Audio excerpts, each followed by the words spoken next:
Hey guys, sorry about the mess. Today we're going to be looking at Oasis' third studio album, Be Here Now.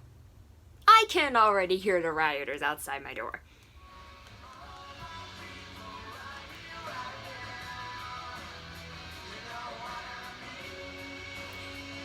Alright, so I'm not gonna do a super long extended intro with this album, but I will tell you that this is like the first, I wouldn't say it's the first Oasis album I ever heard, but it was virtually my introduction to Oasis, because honestly, I was first exposed to Oasis, outside of hearing Wonderwall here and there, I was first exposed to Oasis through Todd the Shadow's review of this very album, Be Here Now. That was my introduction to my favorite band, was from a negative album review. I barely even knew who they were before then, and then I saw that review, and I started hearing some of the songs in review, and I kind of liked them, and I realized, hey, this band might be good! And then I listened to What's the Story, Morning Glory, and the rest is history. I've already talked about this multiple times, how What's the Story, Morning Glory changed my life or whatever, blah blah blah. I know you guys are so sick of hearing it, but we're finally back around to talking about Be Here Now, and this is an actual review, unlike all those other times where I basically just, you know, gave these super random rants and just said stupid shit, said the album was bad, and then said the album was good, and then just goes on and on and on, and every time I, you know, keep going on about it, and what do I think now? It's pretty good. But there's definitely some issues here, and I think it's well worth talking about. I'm not going to go into any extensive preamble. There's been no lineup changes since the last album. The band was incredibly famous and popular with What's the Story, Morning Glory, and there were a lot of tensions because of being famous and being on drugs. There were a lot of drugs involved in this album. Noel Gallagher had writer's block, which is understandable because I too would have writer's block after writing the masterpiece that is Roll With It. That would cause my brain to short circuit for a long period of time. Just kidding. Actually, he wrote the masterpiece called Champagne Supernova and a number of other really amazing songs, and it's totally expected for him to get burned out, especially when he's constantly touring and constantly in the spotlight. As an introvert, I can totally understand when you just have to go and go and go, even for several days on end or weeks. It can just get so exhausting and you don't want to deal with things anymore. Your brain just starts to circuit out and you have like no capacity for anything. I also can't be alone for weeks and weeks on end because quarantine made me go fucking nuts, but you get the point. Trying to have to work, tour, or whatever for multiple times and always be in the spotlight has to be exhausting, and I completely sympathize and understand for people who are way more introverted than I am, as I'm more of an ambivert than anything. But I do lean toward my introverted side. I will admit that. So, anyway, there isn't too much to say about this album other than it's a bloated disaster. That's how everyone really saw this album initially. The recording process was pretty much a mess. I think their manager basically quit like halfway through, and Noel Gallagher is just kind of like, okay, you know, and produced the rest of the album. It's hard to really say. There's a specific quote from Noel Gallagher. I don't remember what the interview was from, but there is a thing where he said it sounded like guys on coke not giving a fuck. And that's pretty much sums up the album in a sense. Liam really likes this album still, for the record, and still plays a lot of songs from it, including one of the singles, which is called Stand By Me. I don't like that song. We'll get to it. So, here we are with the follow-up. How the fuck did they try to follow up What's the Story, Morning Glory? Well, I'm gonna go with the album's two major flaws before I get into the individual tracks, and there's two major issues with the album. One, it's too goddamn long. Most of the songs are too long, the album is too long, everything is just too long, and very repetitive. And two, the lyrics took a big hit since What's the Story, Morning Glory. I understand having writer's block and forcing yourself to work with writer's block fucking sucks. I get that. But at the same time, it is kind of disappointing to hear the lyrics downgraded from the insane quality of the lyrics from those first two albums, including the B-sides that were out at the time. Just Noel was on a surefire writing streak, and in this case, it just felt like the creativity, the ideas, whatever, had dried up, and a lot of these songs don't really feel like they have a lot of lyrical significance. There are some exceptions, and I'll get to that for sure, but this album is too long. It's 70 minutes. It does not need to be 70 minutes. I think a good length for an album like this is probably like 50 minutes, based on the lengths of the previous two albums. So, yeah, there's not really much else to say. The album's kind of a bloated disaster. And the biggest issue with the album was that it was really highly praised at release, because a lot of critics overcorrected and were like, hey, we should praise this, and then it got kind of forgotten. I feel like Oasis' impact in the US kind of wasn't felt at all after this album. Like, Don't Go Away is probably really the last song people remember from them, and then it just kind of disappeared. The thing about Oasis in the US is that they're actually a lot bigger than Billboard would lead you to believe. The problem is that Billboard only counted things like CD singles and radio play back in the day. So, no matter how many people bought Definitely Maybe, and how many people watched Live Forever on MTV, that doesn't mean it charted on Billboard. Wonderwall only being 66 on the 1996 year end, and only reaching the peak of number 8 on Billboard, despite how massive the song is, and the fact that it's the second most streamed song of the entire 90s on Spotify nowadays, is definitely emblematic of how Billboard's rules back then were very confusing and not very accurate. I still have my issues with Billboard charts these days, but they're a lot more accurate than they used to be, now that streaming is factored in and we have more accurate ways to count how people play their songs. So, what I'm saying is that Oasis were bigger in the US than a lot of people will say, but I feel like they've been more or less forgotten. I wouldn't say forgotten, but a lot of people just don't really remember them unless you're into, like, the 90s alternative stuff. Obviously, in the UK, they're still the biggest fucking thing in the world, even though they no longer exist. Just, like, some of the biggest superstars right there, but I feel like in the US, a lot of people don't really remember a lot of these songs, but I have seen this album so many times used, along with What's the Story, Morning Glory, Definitely Maybe. People were clearly really interested in Oasis at the time, and this is the last album that I see in the CD bin frequently. So, this specific album, seemed to be the last time anyone in the US really cared about Oasis, and that is a shame. We'll get to later albums in the future and cover their redeeming qualities, but here we are with Be Here Now, and how do I feel about this album now? Like I said, those two major issues still suck, but it's still prime Oasis sound-wise. This album sounds fucking great. Most of the time. There are a couple songs which are just badly mixed, and I don't like that. My Big Mouth in particular, it's hard to hear the vocals over just the amount of guitar and processed shit that's on the song. The same thing is with It's Getting Better, Man, but it's not really as bad on that song. These specific issues remind me of Bring It On Down and Definitely Maybe, a song that I really like but suffers from production problems. And these songs are just too loud. Not that volume is a problem, it's not really the volume, it's just mixed in a way where the vocals aren't very clear. And that can be fine if you're trying to make something that's like muddled or emotional, but that's not the case here. These are just standard Oasis tracks, and the vocals should be mixed a lot, like, better on these songs. The other song that I just really don't like is Stand By Me, and I know this is a classic song. A lot of people really like this song. It's one of their favorite Oasis songs. Liam still performs this constantly. It's like a staple in his set list, and I kinda get it, but at the same time, what are y'all on? Like, this song is so boring. I really do like the verses as they build up, and the pre-chorus is really good, but once it gets to the chorus, it's just a singular line of Stand By Me, nobody knows the way it's gonna be, repeated ad nauseum. The way he sings it just sounds like he's dead inside. I mean, the fact that the first line of the song is, made a meal and threw it up on Sunday, just gives me, one, the idea that Noel Gallagher is what is out of ideas, and two, that's how it feels like when I listen to this song for 6 minutes, because the song goes on for 6 minutes. That's not really too long. I mean, Rock and Roll Star and Slide Away were 6 minutes, but those songs were, like, interesting, and had hooks, and were interesting. This song just isn't catchy. Stand By Me is a song which really should have a catchy chorus, and it just doesn't. And it just keeps going and going. It feels like it goes on way longer than it does, and I honestly just do not like this song. I know a lot of people really like it again, but I'm sorry. As far as singles go, this is just not a good Oasis single. It's one of their worst ones in my opinion. As far as the other singles are concerned, they're really good. Do You Know What I Mean was one of my first Oasis songs, actually, and despite the fact that the song is long and has messy production, it's a song that will always have a soft place in my heart.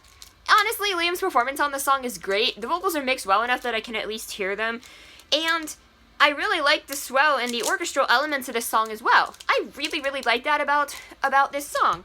I love the guitar solo, and it just feels very spacey and all that. I don't really feel like this song is too long, even though it is, coming up on 8 minutes. It just feels like an epic, this big sweeping song, and it's basically an I'm Back Bitch single, but in the best way possible, and I really love this song for that reason. The other big single off of this album was Don't Go Away, which is a song that is absolutely heart-wrenching, and, there's a lot of stuff going on with that. I believe Bonehead's mother or grandmother had died. I think the Gallaghers, their mother was sick. I'm not sure. I couldn't get quite the verdict on whether she had cancer or they thought she had cancer or something happened. Whatever happened, she recovered. But as someone who lost my mother to cancer, this is something that, you know, does hit very close to home. Liam's performance is incredible. This has been a staple in both of the Gallagher set lists for a really long time. It's a really beautiful song. It's a great thing that Noel wrote, and it really captures the feeling of needing more time to fix everything. And, you know, I live in a situation where there are things that I can't fix because it's already too late, and that's the kind of thing where a song like this really resonates. As far as this is concerned, they're going for a bit more epic and psychedelic kind of sounds with this. So All Around the World is the big elephant in the room here. This was this big epic song that Noel Gallagher wrote and was like, hey, I want to release this. I want to make it 11 minutes. And I don't know, man. I'm sorry. I really like the song. Don't get me wrong. The verses are solid. This one actually has a really good chorus. And I love the way the song keeps building and building. I've talked about this before, but I really love really dense production. And when it just gets thicker and thicker and keep adding more instruments to it, and you've got this whole ass crescendo, the orchestra, the strings, the horns, like every fucking element of it.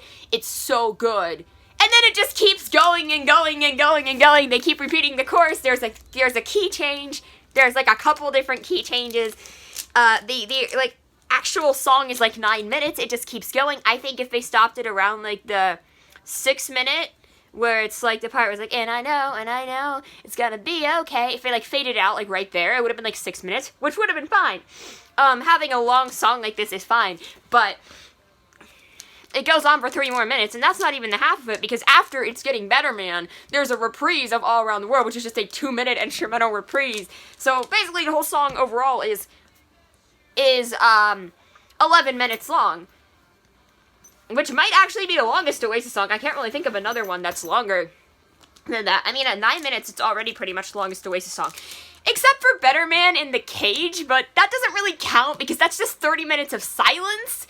And yeah, that was a fucking awful decision, and I will get to it when I talk about Heathen Chemistry. Mark my words. But as far as this stuff is concerned, this is just really long. Like I said, if the song was about half the length, I definitely think it would rank up there with some of Oasis' greatest songs, because I really love the psychedelic stuff in this super dense production. Do you know what I mean has that? And I'll be talking about that a bit on the next album as well. But yeah, All Around the World is great, but it goes on for way too long. And I feel like that's the issue with the album at all. They obviously knew All Around the World had to be the closer, and they just kind of kept it going. Now, I might have been okay with the 9-minute version if they didn't do the reprise, and maybe if they just cut It's Getting Better Man off the album. It's not a bad song, maybe put that one earlier in the album and cut My Big Mouth or something like that, but, which, again, My Big Mouth is a decent song lyrically, actually. But, God, I cannot stand just the way it sounds. So, maybe if they cut, you know, one of the other songs and just ended with the 9-minute version of All Around the World, that would have been okay. But, the album would have been, like, another, like, 8-9 minutes shorter if you cut the reprise and It's Getting Better Man. If you cut those 2 songs off, it would have been a lot shorter. Now, of course, we got more towards the middle of the album. I said the first 2 songs are Do You Know What I Mean and My Big Mouth. You got Magic Pie after that, which is about 7 minutes. I'm not really sure. It feels very long. Noel sings this. He sounds good on it. Again, it's this song which just has this really nice psychedelic sound to it. I really like the way it sounds. The lyrics are literal nonsense. I mean, a lot of, like, psychedelic era songs were literal nonsense, so I'm not really blaming him for that too much. After that, Stand By Me, and then we get to the middle section of the album, which is probably my favorite. I really like the middle section of this album. I Hope I Think I Know is a pretty fun, upbeat song. It's not my favorite, though. I do really like it, but how the fuck was this song on the album and Stay Young, which has a similar riff and is a way better song, that was the B-side that got left off of this album? Like, make it make sense, guys. I don't understand why some of these songs were chosen for the album, whereas some of the better songs were relegated to B-side. For that matter, why did Aqueous not make it onto any album? I don't know if it would really fit on this one, but, like, they could have made it work. I don't know. Where's Aqueous? I don't understand. I'm not saying this album should be any longer than it already is, but I'm saying maybe swap around some of the lesser tracks here, put those as B-sides, and then put some of those really good B-sides onto this album. That's just a thought. Then we get, Girl in the Dirty Shirt, which I really like. It's this really kind of sincere love song, and, I like it a lot because it kind of, is a bit subversive. It kind of goes for this whole thing where it's like he's bringing out these things which are, you know, you could see as flaws or see, you know, she's like this not perfect or whatever, but basically it goes, even if other people like put her down, she knows what she's worth to me. And I really like that because that's kind of like the opposite of some shit like, you don't know you're beautiful, like One Direction be like, I have to tell you you're beautiful because you don't know you're beautiful. And that's like a very overdone trope. So in this case it's saying she does know what she's worth to me. And I like that. And the song just sounds really nice as well. Liam's performance is really good on this song. I really like it. After that we get Fadin' Out, which is one of my favorite songs on the album. Weirdly enough, this song has Johnny Depp on it. There's a weird thing about Johnny Depp on this album where apparently he was hanging out with Oasis at some point. I don't really know. I don't really care. Johnny Depp is innocent, by the way. Fuck Amber Heard. And I'm not going to continue with this fucking conversation. I don't even want to see the new Fantastic Beasts movie because they fucking recast Grindelwald and I'm mad. But I digress. Johnny Depp plays guitar in the song. That's weird. But regardless, the song is really good. Again, it has a lot of nonsense lyrics. This entire album has things related to name drop Beatles songs, which normally isn't that weird. This one name drops Helter Skelter, which is fine. In the first verse of Do You Know What I Mean, they name drop Fool on the Hill and I Feel Fine, two completely random Beatles songs. Again, I don't really mind this, except for the title track Be Here Now, which is a really nice song. It's super upbeat, it's got this nice whistling, it's super catchy, and I like it a lot. But, oh lord, I just have one issue with this song. So, in the pre-chorus, there's a lyric which says, sing a song for me, one from Let It Be. Now, I'm sorry, but if you're gonna name drop one Beatles album, why that one? Listen, the individual songs on Let It Be aren't really bad most of the time, but as an album, it is not cohesive at all. And I just do not like Let It Be as an album, and I like to make fun of it. Come on, you could have come up with some other word and rhymed Abbey Road or something, or just come up with a new lyric. I don't know. Just, that's the one which bothers me. Let It Be, the song is great though, so you could have made that work. But it just didn't work in reference to the album. I really bet that the song that Liam wants this person to sing is Dig a Pony. That would just be amazing. But outside of that, the last three songs are All Around the World, It's Getting Better Man, and All Around the World Reprise, and I'm already falling asleep. I'm sorry, but again, the length for this is just crazy. Speaking of It's Getting Better Man, that's again just a Beatles title, except with man attached at the end with 2 exclamation points because apparently one wasn't enough. Yeah, you really don't need to expressively punctuate your songs, guys. But outside of that, that's really all there is to this record, which is crazy to say because it's so goddamn long. Like I said, if this album had the production fixed and had the fat trimmed off of it, it could be a really fucking great tier album. It wouldn't be quite as good as like Morning Glory just because of the lyrics, but it would be like a high 80s, like kind of low 90s album in terms of scoring if this album had the fat trimmed and had the production fixed. And, you know, maybe swapped out a couple of those lesser songs for some of those B-sides. And Noel Gallagher, you know, he redid a version of Do You Know What I Mean with better production, and I don't necessarily like that version better because I do really like the messy production of the original, but it definitely showed me what could be done, and I really wish that Noel Gallagher would just, like, rework the entire album. Maybe one day when he's bored, he'll decide to do that. Honestly, I'd be so down for it, although I'm waiting for a new solo album. It's been, like, 4 years since the last Noel Gallagher solo album, I think. So, when's that coming out? Anyway, there isn't too much else to say about this other than definitely check it out if you're interested, but do not make this your first Oasis album, because I actually have a friend who listened to this album and not the others, and I had to get him to listen to What's the Story and Definitely Maybe, and he instantly loved them.